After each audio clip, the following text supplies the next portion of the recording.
Hi guys. Hi guys, Renee here. So hope everyone is doing good today. And welcome to day one of the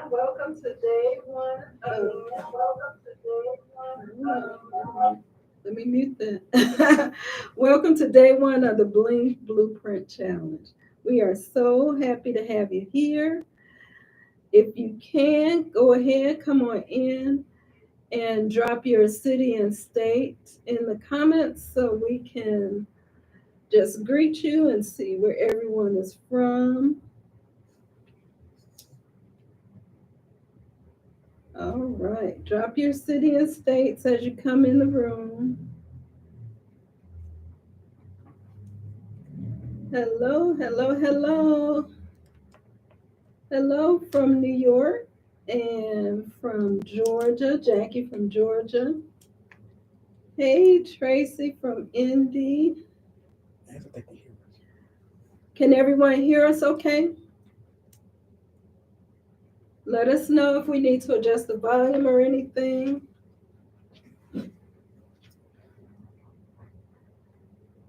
So glad that you could join us. Hi, Ernesta. Hi, Jackie. They said they can hear us okay.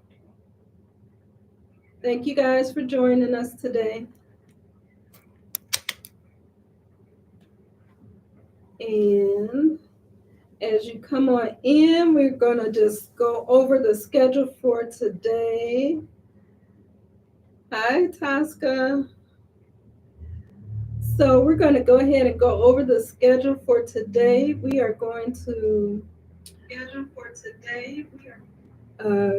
to go over today's our supply list.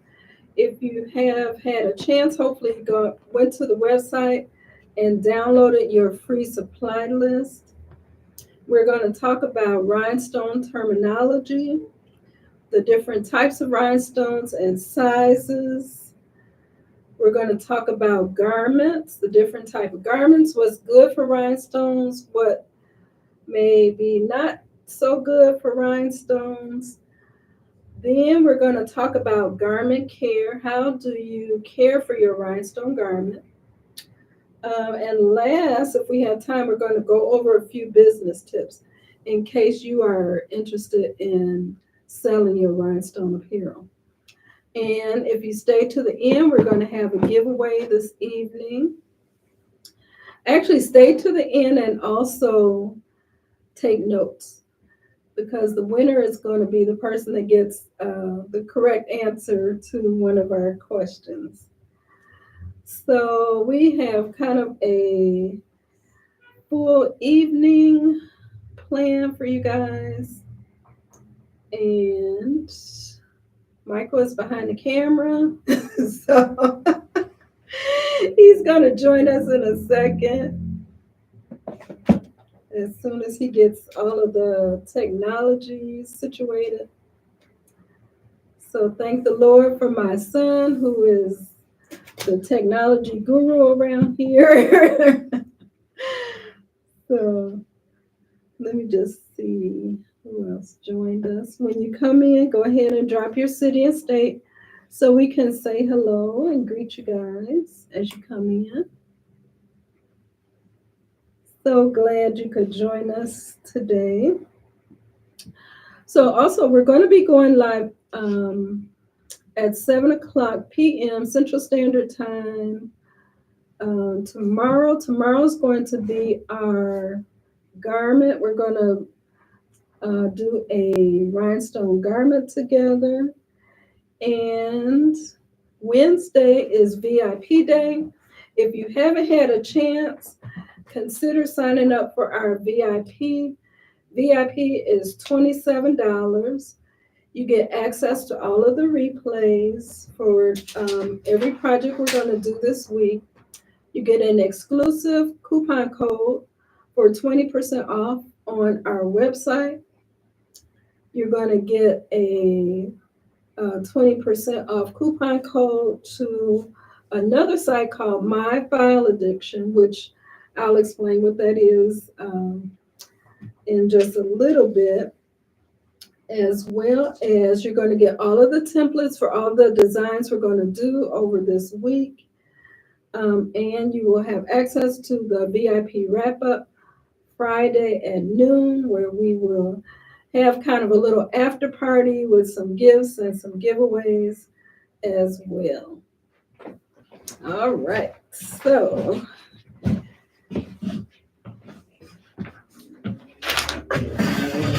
what's going on, everybody?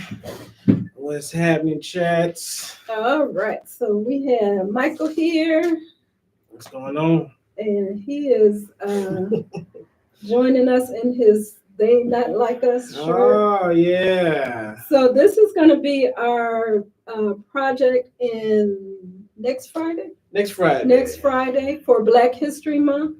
We have some of our Black History Month heroes here on the shirt. If you can kind of see that, it is Malcolm X, John Lewis, MLK, Dunbar, Frederick Douglass. And then we did this particular one in the Clear AB Stones. And it says, "They Not Like Us." Where have you heard that phrase before? Maybe you heard it yesterday on the Super Bowl halftime show. Man. But anyway, so that's going to be an upcoming project that we have coming up for Black History Month. Yeah, so we'll drop some more information in the YouTube group about that. We'll be selling kits just like how we did with the Game Day Baby. Yeah.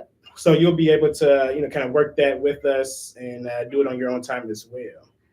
And I definitely say, let us know how the video is looking. I can't really tell. I set this up on my laptop thinking that I could also do it on my phone when we finally started to stream. And so it's looking a little blurry on my side. So bear with us for today, and then we'll have a new little setup for tomorrow. And hopefully it'll be clear and loud, and you can hear us and everything like that, and we'll be ready to go. All right. So first of all, we want to just kind of do a little introduction. We had several new people join. You may not even know who we are, so we want to take just a couple of minutes to introduce ourselves. My name is RENEE, and this is my son, Michael. Yeah. We are the owners of T-Mark Decorated Apparel here in Chicago, Illinois, where we do custom apparel. Yep. So although we're focusing on rhinestones here in this particular class, we also do embroidery, we do screen printing. We have a large format printer where we print banners and stickers and posters and all types of things like that. So we're just kind of a all-around apparel printing shop. Apparel, yeah, promotional decorating shop. And yeah, things are going pretty good. And when we wanted to branch out, we were trying to figure out kind of what would be the easiest learning curve for crafters. And so we were thinking that maybe people already have like the cameo or the silhouette at home, and what we could do that wasn't, just heat transfer vinyl, which is kind of, just a little basic, a little pedestrian, but rhinestones. And so rhinestones look great. You can do a lot of different stuff with them. You can do hard goods, you can do apparel and everything like that. And so we're going to show you how to do both versions. Mm-hmm. Eventually we'll be doing a rhinestone mug, and then we'll also be showing you how to do apparel and the regular challenge as well. I don't know if you can see it on the camera, but we have hats with it. Obviously all types of apparel here. Coffee mug right in front of us, the Crocs, as you can see here. So a lot of different applications that you can do with rhinestones. And so if you are just looking for a new craft to get into, or if you're looking for a new business avenue, we think this can really work for both. Absolutely. So the first thing we're going to do is talk a little bit about our supply list. What exactly do you need to get started making rhinestone apparel? So, Michael, you want to start over here? Sure, let's see. So I'm going to start with the cutter, or where are we going? The flock. Starting with flock, okay. So I'm going to show you this right here. We have this cut into a 12 by 12 square, and this is what is called rhinestone flock. So this is kind of going to be the basis of everything that you're going to be working on when you are doing rhinestone design. So if you're familiar with heat transfer vinyl, this is a bit different than regular heat transfer flock. So this isn't the exact same stuff that you would get from Stalls or anything like that. It does have the flock sort of topper and then adhesive that kind of comes off on the back, so you can kind of peel that away.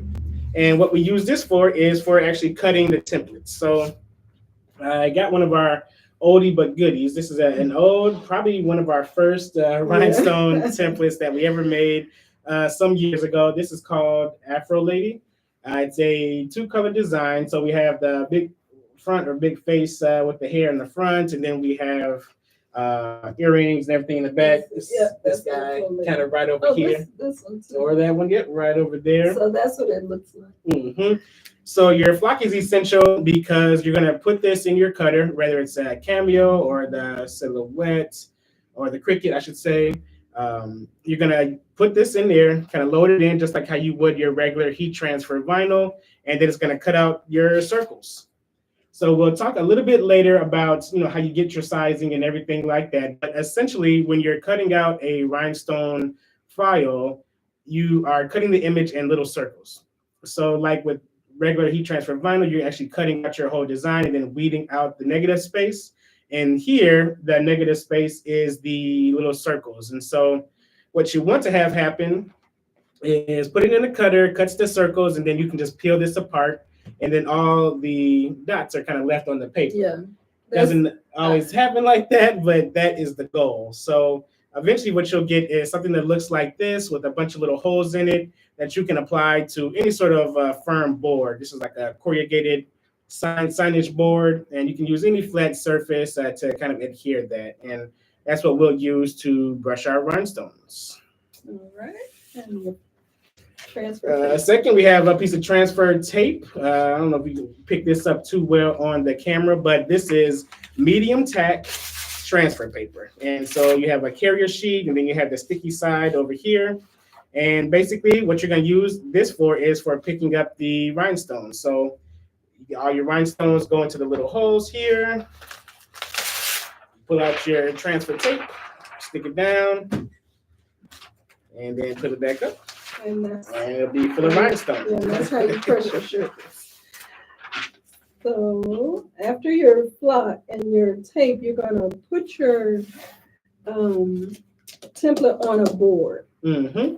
So this is foam board. This is just any kind of basic project board or craft board that you will find at Home Depot, Hobby Lobby, Amazon. Stuff like that. Yeah, Amazon or anything. So essentially what you're looking for is just a clean, flat surface that you can adhere your flock to. Now, just a little tip here, a little trick, something that we picked up over the years. So we started off with this corrugated board. It's a little bit firmer. This is kind of what you would use to make like a yard sign, something like that. And it's a good material, but it's got these little holes in the side. And what happens with the holes? The little holes will attract all your rhinestones. They're perfectly rhinestone sized. So be careful with that. So one thing we kind of figured out was taping our edges so that we can keep all the rhinestones out of the template. But basically something that's kind of sturdy. This is just a little plastic corrugated board. We kind of bring that up just because we got this little foam board, and although it works, it's not great. It's soft. And so when you're poking and prodding with this thing and brushing stones around, stones kind of get sunk into it. So it's one thing that we definitely want to highlight on day one. Yeah. What we discovered is it's super, super soft. And you really can't press too hard, or else the rhinestone will go into the foam. Actually kind of sink in there. You won't be able to get it back out. Right. So although we're showing you this on this kind of project board, this little foam board here, which is really, really squishy. I mean, like my thumbprint stays in it when I squeeze into it. So you'll know what we're talking about if you happen to go to a store to pick something up. So if you can, I'd go plastic corrugated board just because it's firm and it'll keep its shape. It also lasts for some years. So like, for example, this we made maybe a couple months ago, if that, maybe a couple of weeks ago. It works. It's okay. But, it ain't gonna stick around for as long as this is. This is Yeah. probably about 10 years old. I would imagine it's been retaped several times and has made us at least a couple $1,000s in rhinestone shirts. So I would say start off with a good board, and then you keep your template for years. You know, you don't have to worry about getting anything new. Next is our rhinestones. Next, we actually have rhinestones here.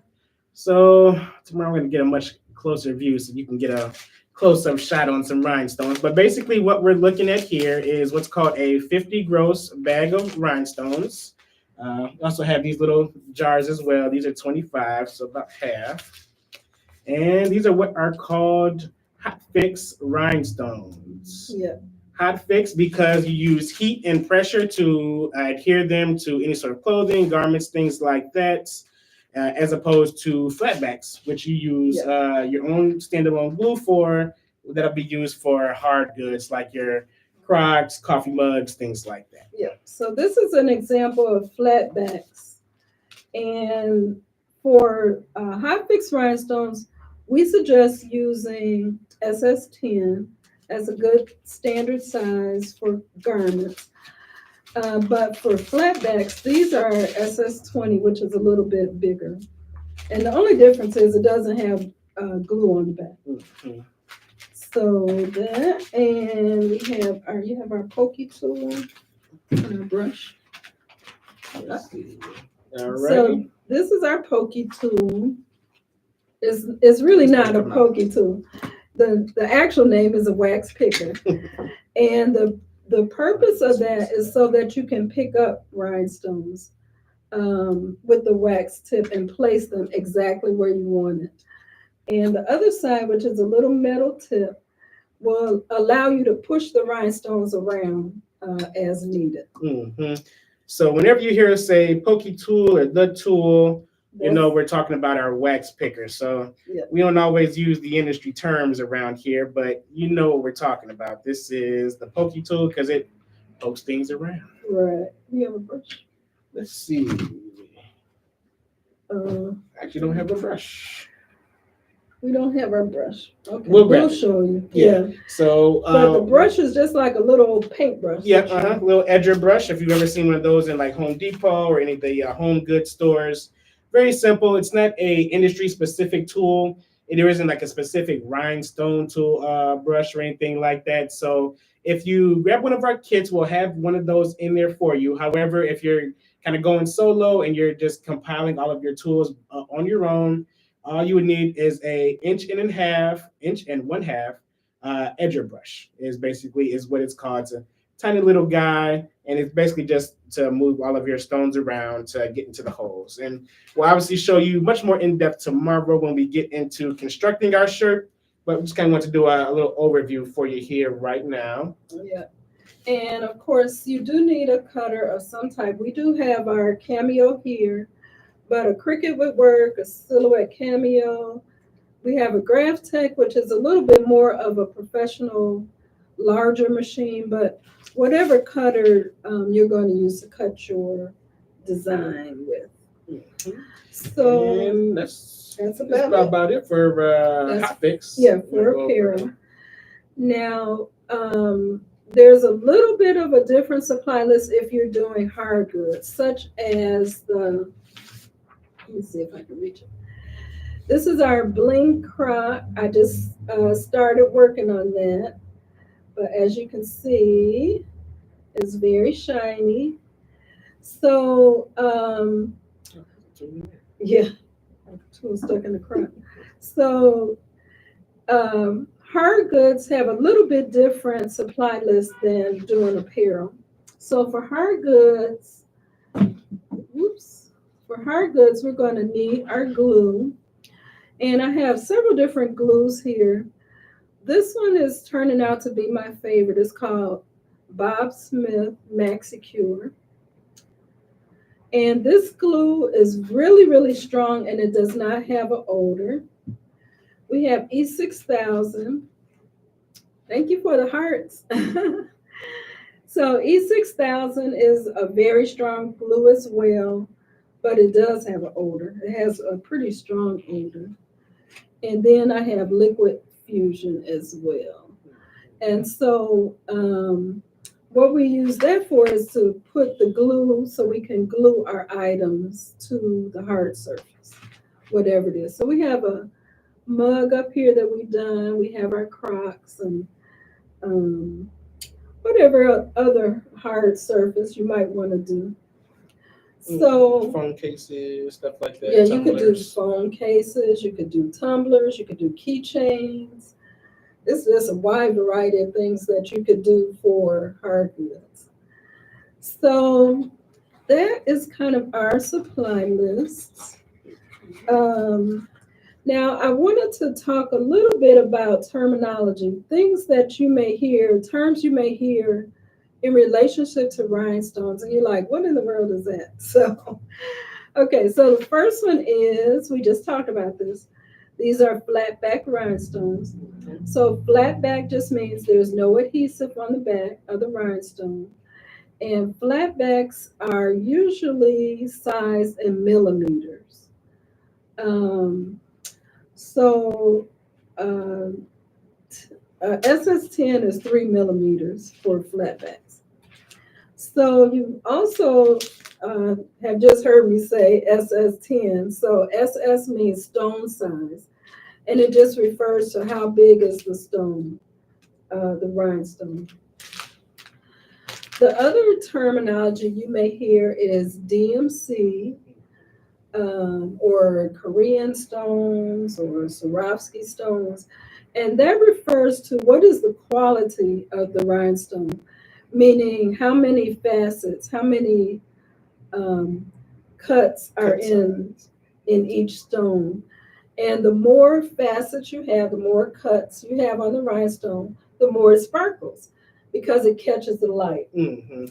Yeah, they actually somebody one time kind of told me it was like a poor man's diamond jeweler. You know, almost when you're dealing with people who sell rhinestones, and so they'll try and get you on the cut, clarity, carat. You know that whole kind of situation. But it is important to know, just in case you think that you're happening to stumble upon a really good deal with rhinestones. That's where I think kind of messed up when we first started. Was that so for just to throw out random numbers, but say for example we're selling this bag for $20 and you see somewhere online that it's for like $5, $10 or something like that. Instead of thinking, man, this is a really good deal or people overcharging me, you really want to look at that terminology to figure out what they're selling you exactly. What type of rhinestone it is. Yeah, so like Chinese versus Korean, for example, stones. Chinese stones are a little bit more rounded, almost more like pegs, I think they call it, rhine studs. And so since they're rounded, they don't catch the light as you're much. You're not going to get a good sparkle. Yeah, no real sparkle. So it's almost like it's just kind of there. You can tell someone is wearing something like a 3D embellishment on their shirt, but there's no real sparkle or glimmer to the action. And so that's one thing that you want to look out for. We typically always advise with going with the Korean stones because they shine better. DMC also means that they're a little cut similar to how a diamond is. If you're looking at a diamond, if you were to get really up close on these stones, you'd see that it's not just an oval, that it's cut in certain places, things like that. So DMC, Korean stones, what else? So typically what we use on our apparel is DMC. I never go below a DMC quality stone.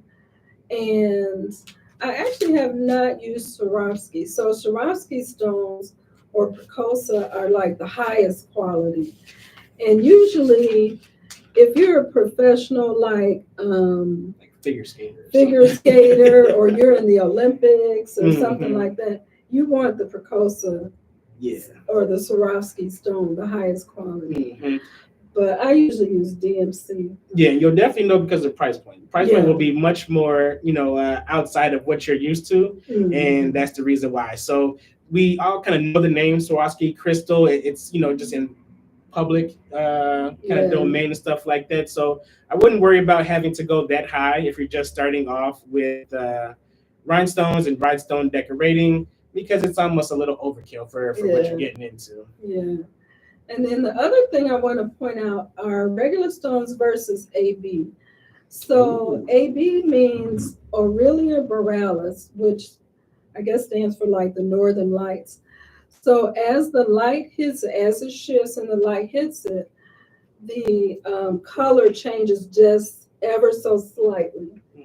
And actually, Michael's shirt has AB stones on it. So yeah, it turns. They have a little hint of blue in them, as opposed to regular clear stones, which just seem to reflect, just white light. There's no real color change to it, and in no way can I tell if this is showing up on the camera now. Right, but you gotta trust me. It's in there. Same thing here, like with this King shirt. It's called Red AB, and it has a little twist to it. So it flashes in between some purples, yellows, golds, oranges, things like that. So that just hits you a little bit more. And it's just a way to be a little bit jazzier. I want to say we just really started getting into AB stones maybe about a year ago, something like that. So definitely something that you can use as a beginner to either increase the price of your rhinestone garments or just the wow factor. Yeah, the wow factor. Really get the sparkle. Right. So that's something that you can use to hop into as a beginner. That doesn't really cost you too much of anything more and doesn't take any additional skill to put together. They still press on a garment just like a regular stone does. But just in case you happen to see that as an option on any of the rhinestone shops that you're shopping on, or if you happen to go to learnhowtobling.com and you see, why is there a difference between these AB stones and these regular DMC stones, that's why. Just a little bit more punch on those. Yeah. So, okay, so we went over our supply list. We went over our rhinestone terminology. What about garments? What is good to use to press rhinestones on? So we got a few different items. We pulled a few different items out to show you what would be good items for rhinestones. So for us, when we have an Etsy shop, and we are star sellers. We've got probably over 1,200 sales on Etsy. So as my standard shirt, I always use Bella,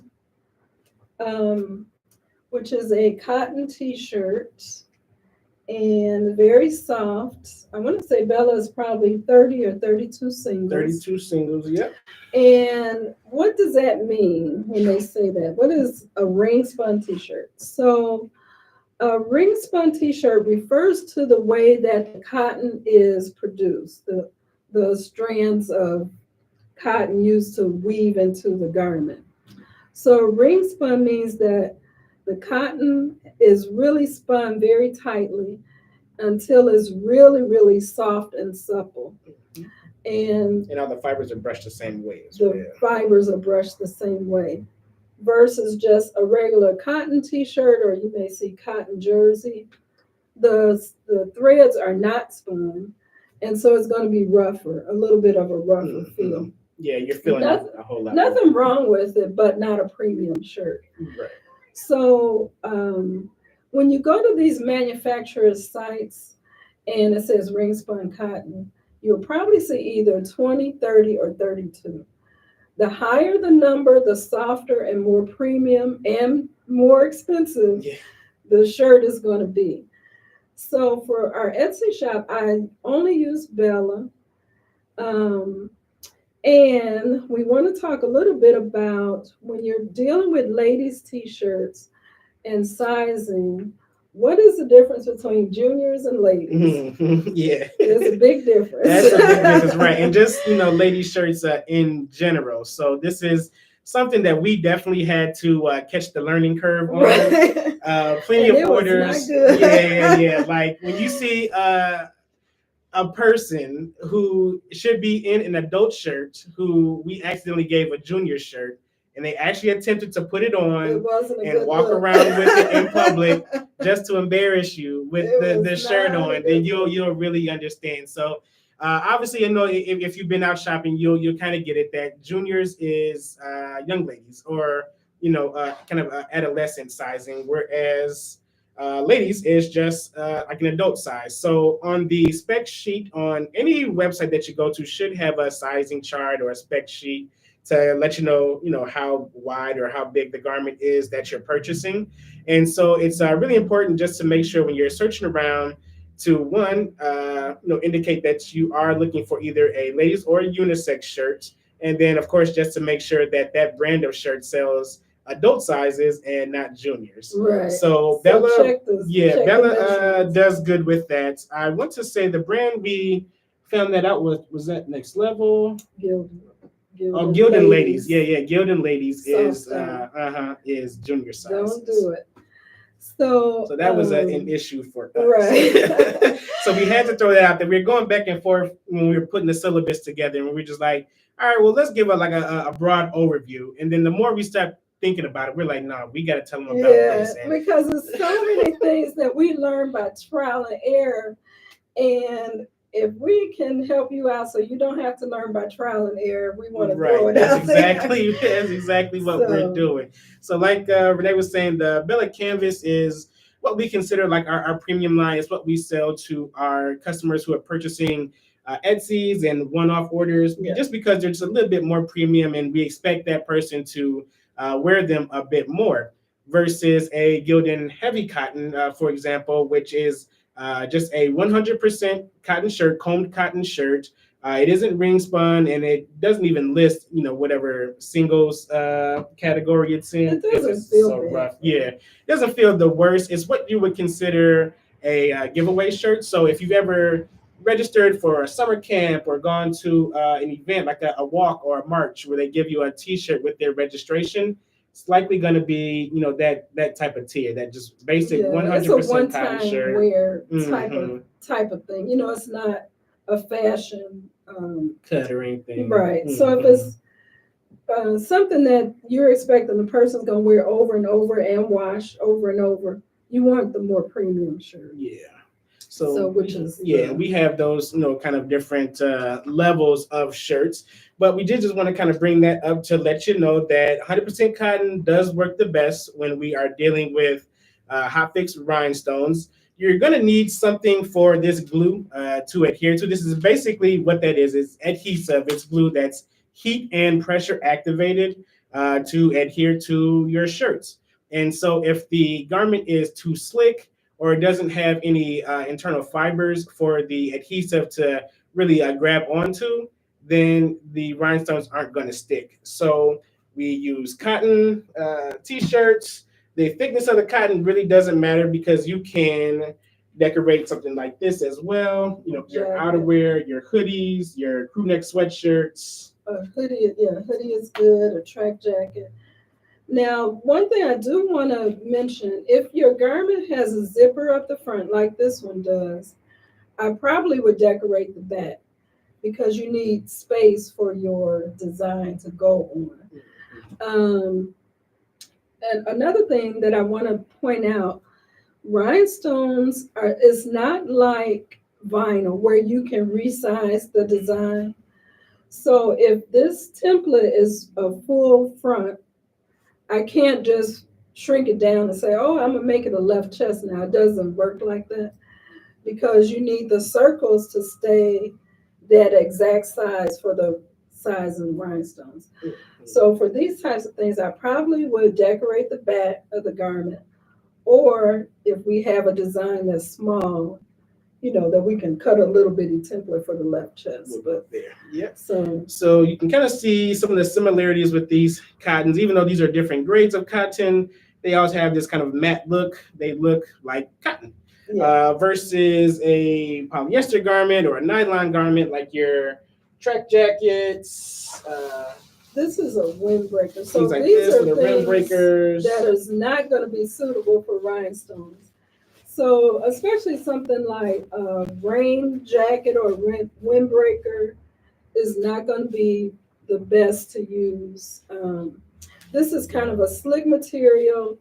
It probably has some type of water-resistant coating on here, and I don't think the rhinestones will last on here. On that too long. Yeah. And as well as the heat. Yep, same thing with something like this. So if you can tell by this camera, things that are going to be polyester, your spandex, your nylon blends, anything like that, they're going to reflect the light. They're going to be a little slick looking. So, like your track jackets, they have this kind of slick feel. Doesn't really feel like I'm rubbing on cotton. You don't get that electric charge buildup or anything like that.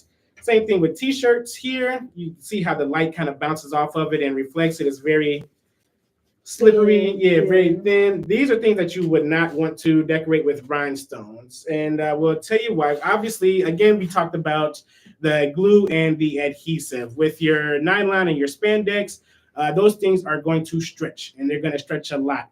And rhinestones don't stretch. That's not gonna so that's one thing. If you're using stretchy vinyl or something like that, it can move and bend and stretch along with the garment. Something like this, you're going to want the rhinestone to really adhere to those fibers that it's stuck to, so they don't pop off. But something like this doesn't just have that same kind of grip or texture. So, if you're too busy to think about the tags or to look and determine, is this polyester, is it nylon, is it a blend? Just look at it, give it a feel, see if it's kind of slick, if it's cool to the touch. Those type of things likely would not be great to decorate with rhinestones, something like this, as well as your light garments. Yeah, it's going to be with something like this that's as this thin. When you press the shirt, you literally can press it closed like this because the adhesive from the back of the rhinestone will get on the back of the shirt because it's so thin and porous. So I want to bring a shirt like this out too because this is a tri-blend t-shirt, and you probably won't be able to pick up any differences on the camera this far away, but you certainly would be able to feel it when you touched it. So tri-blend t-shirt, just as the name suggests, is a mix of 3 different materials. So it's typically cotton, nylon or spandex, or polyester, nylon, spandex, things like that. And so it creates a really premium feel. It gives you the stretch that you like and everything like that. And it also it retains its size really well. But what happens with that is that you get these really, really thin kind of shirts. And I can almost see the screen through this first layer of t-shirt. And so when you put this on your heat press, you lay your design down on it, and you give it that medium to firm pressure with your heat press. The stones, literally, there's enough adhesive on those stones to glue the shirt together. So, ask us how we know. Right. I'm telling you. I am telling you. We have been doing t-shirts for about 10 years. So we have almost seen it all at this point. I've ruined just about any type of garment that you can imagine, especially on deadline day. Yeah. If an order is due, you can best believe I might do something wrong to make it even more stressful to get the order out. But now that we have evolved and advanced from all of that, we came here to tell you don't make those mistakes as well. So stick with your heavy cotton stuff with your rhinestones. Now, one thing I do want to mention. So say, for instance, remember how I said you probably won't be able to do a left chest on here because you have to keep the size the same.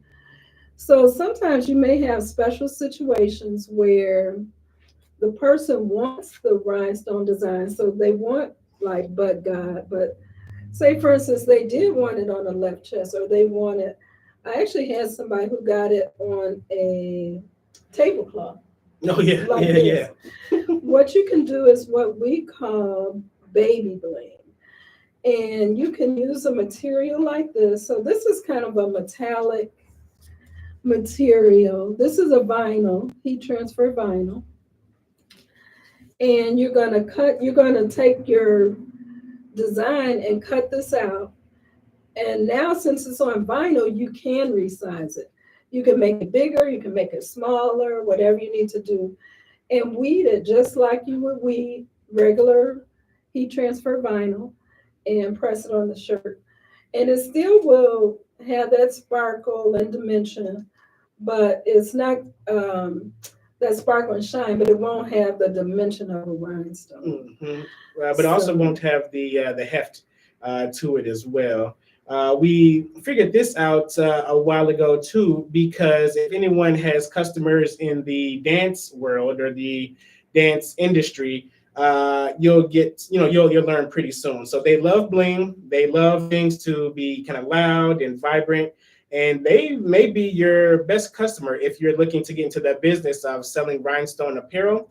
But what they don't like is to get caught up on stuff. So if they're dancing partners, they don't want to get scratched up by, rubbing up against the shirt or anything like that, or they don't want it to be too heavy after multiple rounds of dancing and everything like that. So we didn't necessarily come up with the term or the tactic of baby bling, but after several orders with some dance groups, we figured out, they were having problems with rhinestones and having problems with glitter vinyl as well, still being rough and a little scratchy. So we went with that option as well. So just a little tidbit for you to write down, something to kind of remember for those of us who are really interested in boosting our rhinestone sales. Yeah. Also, rhinestones may not be the most appropriate thing for little children, especially definitely not babies. So you don't want to do rhinestone baby shoes or something because they put the shoes in their mouth. They put their feet in their mouth, and you've got this toxic, adhesive on there. So little kids may put stuff in their mouth. And so if you want a little bit of shine and sparkle, use heat transfer vinyl, not actual rhinestones. Yeah, there you go. Yeah, you don't want them to scratch your face up or anything like that if they put their face in their shirt and stuff like that. So. Okay, so next we want to talk about garment care. That's kind of a common question that we get. How do I take care of my rhinestone apparel, and will my rhinestones fall off? Yeah, that probably not gonna fall off. Yeah, that probably is the biggest question that we get the most. And so I have never seen rhinestones come up. Now, I'm not gonna sit here and say that I've never seen someone walk into a gym with half their rhinestone falling off, or the crossbar on the tee being popped off and stuff like that. So I know it happens, but if you're following our steps, it certainly shouldn't. Right. Especially if you're using high quality stones. Yeah, high quality stones, and your heat press is on the right temperature and pressure. Yeah, so it's not gonna fall off. Yeah, before we get into that more care about the garment, just a tip for application. So a lot of times we see people who have hacks and whatever else saying that you can apply rhinestones with your home iron. No. And that's a big issue. That's something we really kind of want to combat, although it's really easy and convenient to use a home iron. There's a few things that prevent that from actually working. And if you're doing something for yourself, one time use, try it. Hey, go ahead. But if you're selling these and you want to start your business with this, you definitely don't want to go with your iron. So the first thing is heat. So we usually run our rhinestones anywhere between, I would say maybe like 315 and 320, something like that, 325, depending on the garment. And then there's also the pressure component. That's really what your heat press is for. It's for providing even pressure and heat all the way through the pressing process of your garment. So home irons by law can only get so hot. I think it's 100 degrees or something like that. So nobody out there, whoever is, even if they're telling you, has a home iron that's hot enough to get 315 degrees to apply your rhinestones. If you put some NOS in and got a Fast and the Furious home iron or something like that, and yours gets really, really hot, cool. You're also not going to get the pressure that you need regardless. You can't push down with your hand hard enough to equate to the same amount of force as you would with your heat press. And so if you ever see faulty rhinestones or a faulty rhinestone shirt, that could be the issue. Yeah, they were using maybe they used an iron, maybe they used a hobby press. If you go back in our archives, actually tomorrow, you're going to see us using a hobby press on a shirt that we pressed maybe 4 or 5 years ago that I just found and I just threw up on the YouTube. It's going to go up tomorrow. And that's a hobby press as well. It shakes, it vibrates, it even gets up to like 310 degrees or something like that. But it's not great. It worked well for the demonstration that we did a while back. But that's not something that you're going to want to sell to somebody because they're going to end up in the washing machine eventually. So start there. Use your high quality stones. Get your stones from learnhowtobling.com, and we will ensure that they all have adhesive on the back and that they're ready to go. Second thing, use your heat press. Let's grab your heat press. We'll have some links below. There should be a link actually in the supply list that you got for a starter heat press. And we'll talk to you about that a little bit more throughout the week on the certain equipment that you can get. But so proper application first. You're gonna, that's your first step. And then the second step is pretty simple. Rhinestones will stay on. I think the real enemy, I would say, of rhinestones is reheating and fabric softener. Yeah. Fabric softener basically loosens the fabrics in your clothing, and it'll eat away at that adhesive on the back. And so basically, I know it feels good, makes your clothes smell nice and feel a little bit better. But basically, it's just kind of loosening up those fibers, which basically means you have less contact with the adhesive on the rhinestone, and eventually some of them can pop off. So if you toss this in the washing machine, regular wash, heavy duty wash, anything like that, maybe turn it inside out. That would be my big gem for washing your rhinestone shirts. But other than that, toss it in there with everything else, right along in the load. You can heat it. Your dryer shouldn't get anywhere hot enough to reheat or re-release any of that adhesive on the backs of your shirts, anything like that. So just toss it in. If you do need to iron, we again also would suggest turning the shirt inside out and hitting around the rhinestones and just not focusing directly on them. So, for example, with my shirt, if I went to iron this after washing it, especially since I have DTF on here, I turn it inside out, and you'll still be able to see where your rhinestone pattern is with the shirt inside out. You just want to hit everything else, quickly go over the rhinestones, boom, boom, boom, and then you're set. But I wouldn't be holding the iron or just kind of sitting the iron on those rhinestones, because eventually you could heat it too much and that adhesive loosens up. Yeah. So, all right, guys. I know we have zoomed through all of this. Yeah, right. But our last segment for today, before we get to our giveaway, is business tips. So, some of you may be interested in selling rhinestone apparel in your own business or opening an Etsy shop, something like that. So a couple of things we want to cover is who could be your potential target market for rhinestone t-shirts. The ladies, of course, love the bling, love the sparkle and bling, but also keep in mind that men can wear rhinestones as well. Yeah. So we have a couple of designs here. We got the Lion King design. Lion face, and it has the word king. And the word king.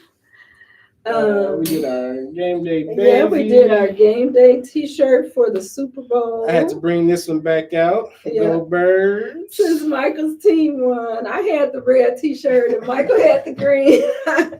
Smacked them yesterday. Yeah, and this one is called Smoking Monkey. So for the men's shirts, men may like a little bit more of a tone-on-tone look, something a little more subtle. Of course, something a little more masculine. Mm-hmm. But black on black. Yeah. Then your couple shirts. Yeah. That's the best one. And your couple shirts. Got to do a his and hers. You could do a his and hers rhinestone shirt. Don't forget about our sports teams, your cheerleaders, your school team, your what would you call it? Your fan wear. So the moms in the stand, the team moms, stuff like that. So they may want like a replica football jersey with their players' number on the back and bling. I'm sure that would do great. Like a large 8-inch number on the back or something. Graduations, you can get little templates to decorate gifts, decorate graduation hats, things like that, your hard goods and everything. Yeah, so just all kind of things. Sorry about that. I think we had a glitch in our internet here. Can you guys see me?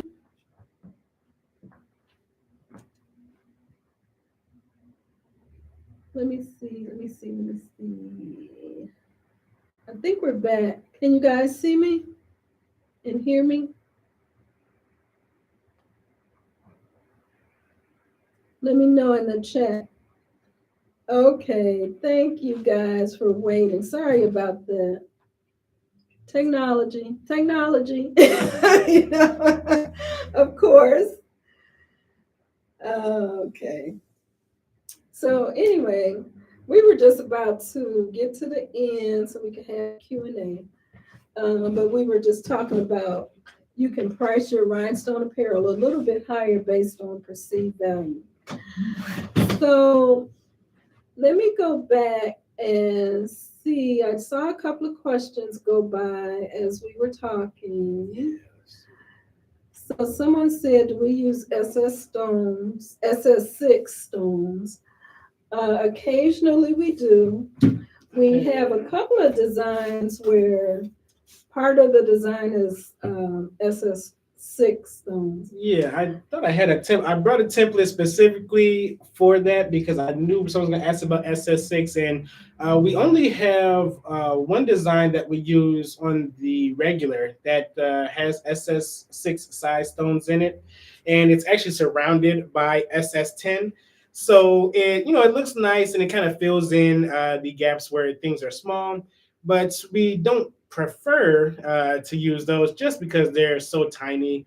That is kind of where it gets to the point of being a little tedious for my taste. And so I know some people don't like dealing with SS10 because it's a little tedious brushing the stones, but 6 is really where you you get tedious, in my opinion, because they're so small they get stuck in the bristles of the brush that we're using to brush them. And they jump around a lot when you're brushing them. Yeah. So we prefer SS10. Mm-hmm. But we do have 6. Might even have some available. But yeah, just to answer your question, we do use them, but just not so much, just because they're a bit of a pain.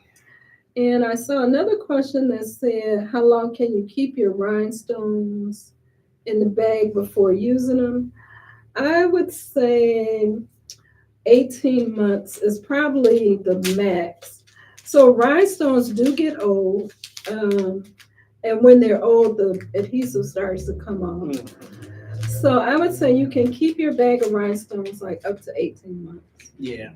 About 18 months. Yeah, about so. Yeah. And that's, I wouldn't necessarily call it a rule of thumb, but that is something to also think about just for apparel decoration in general. Heat transfer vinyl may be one of the best shelf stable materials, but even that goes bad. Anything with an adhesive on it, I would say, is probably going to have a shelf life. Our plastisol transfers go bad. BTF will eventually go bad. Regular everyday heat transfer vinyl will eventually go bad.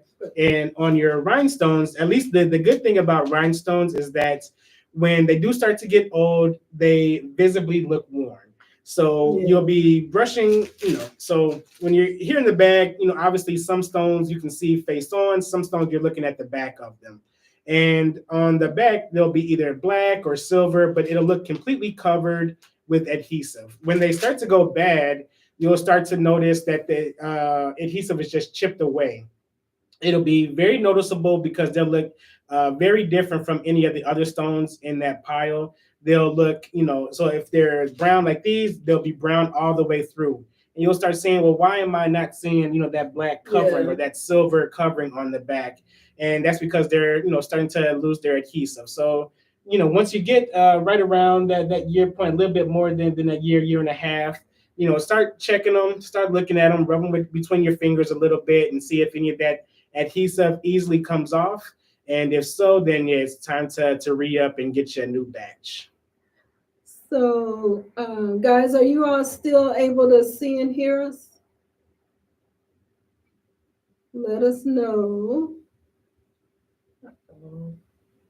How do we store templates? So we just store them in a box, basically in a little collection. So Templates will last you as long as you take care of them. They don't necessarily have any sort of shelf life or anything like that. I think the board that you apply your template to probably that'll fall apart faster than your flock will. Yeah, so we just keep them in a big box. Mm-hmm.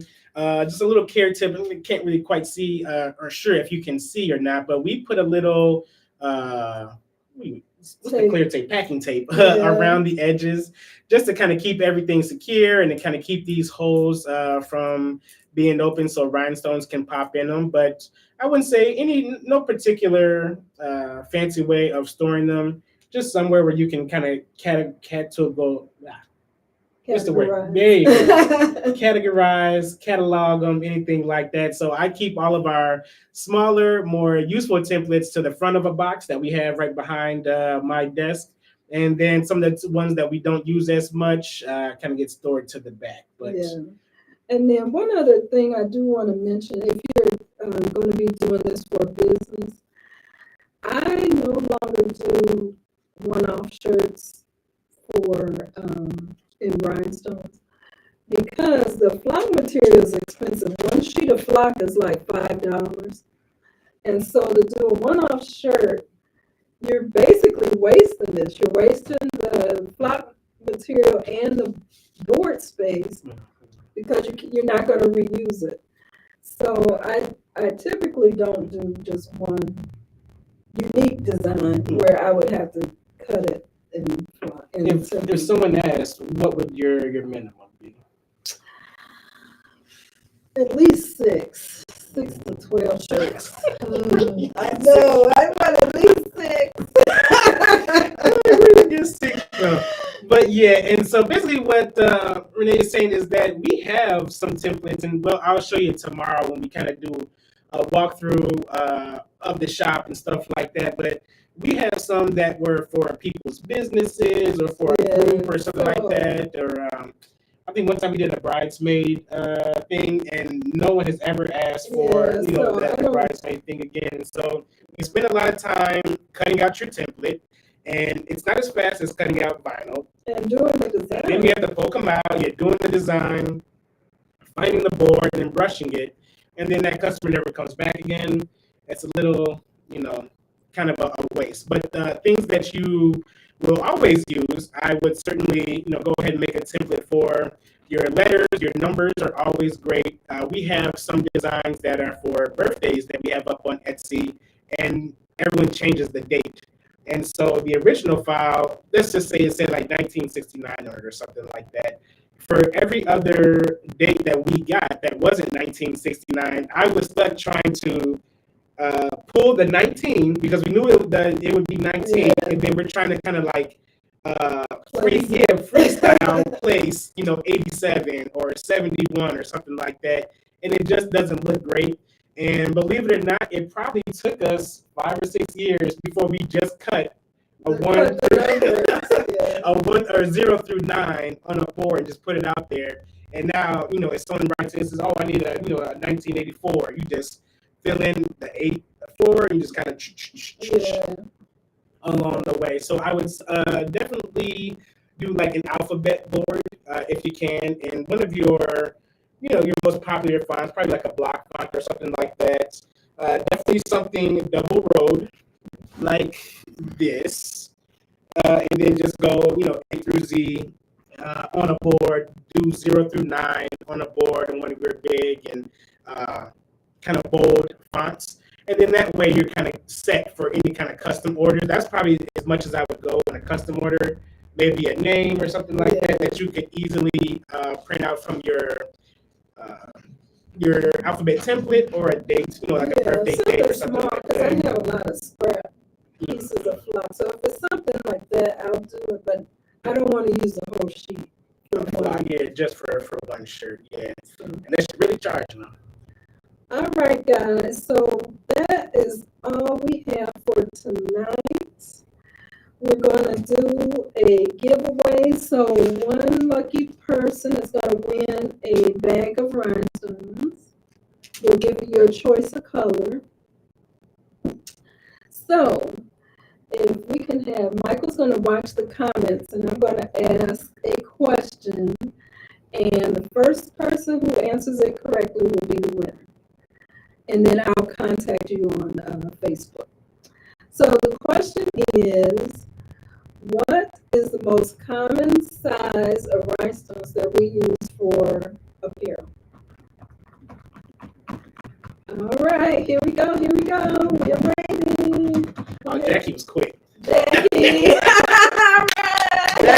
right. Jackie was quick. Jackie, you're the winner. On it.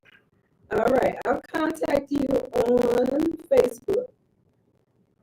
All right, you guys. Yeah, right. Okay, so y'all were listening, but don't worry, we're definitely gonna have another giveaway throughout our time with you here on the challenge, and then as well, if you're in our Facebook group, our private group on Facebook, we'll be periodically putting up cut files on there. We'll probably have some giveaways on there as well. So we're not going to leave anybody out. We are a nice little tight group here on this first challenge that we're having, and we are so appreciative of you all for taking your time out to spend with us. This is a new thing that we're really trying to push out, and we just had it on our hearts to share the information that we gained over the years of doing this, a lot of trial and error and stuff like that. So just for the fact that you all spent over an hour with us today, we thank you, and we will absolutely have more things to give away, more goodies to share as the week goes on.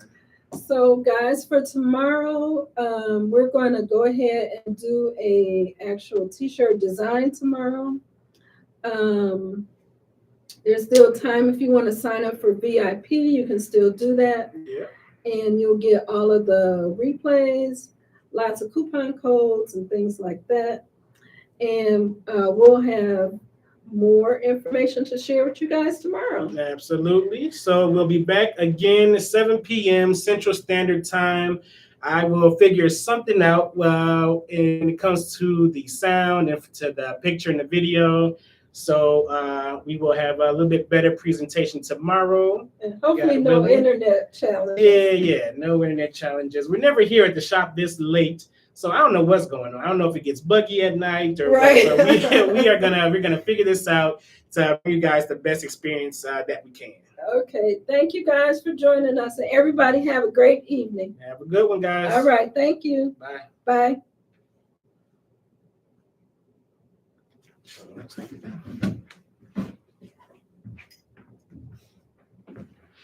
Thank you all.